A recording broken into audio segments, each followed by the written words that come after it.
જોઈ રહ્યા છો સંદેશ ન્યૂઝ આપની સાથે હું ભાવિની મહત્વના સમાચારથી શરૂઆત કરીએ તો અમદાવાદના ચાંદખેડાના મારુતિ પ્લાઝામાં ઢોંસા ખાધા બાદ બે બાળકીના શંકાસ્પદ મોત થવાના કેસમાં મૃતક બાળકીના પિતા વિમલ પ્રજાપતિએ લોકોને અપીલ કરી છે કે તેમના પર ખોટા આરોપ લગાવવામાં આવી રહ્યા છે।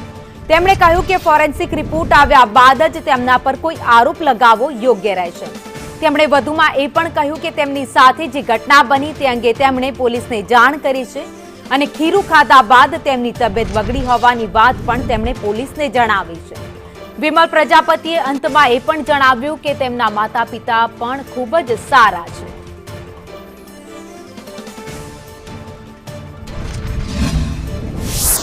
पुलिस वालों को खुद बुलाया था कि इसकी जांच करवाओ, ये किस वजह से मरी है, क्योंकि हमको खुद को पता नहीं है क्या हो गया है। और हमारे घर में सब रो रहे हैं, कोई खुश नहीं है, सब रो रहे हैं सब। उसके बाद भी लोग गलत गलत अफवाह फैला रहे, कमेंट कर रहे हैं, उनको शर्म आनी चाहिए। और हमारे घर में और कुछ हो गया इन न्यूज को देख के तो उसका जिम्मेदार कौन होगा।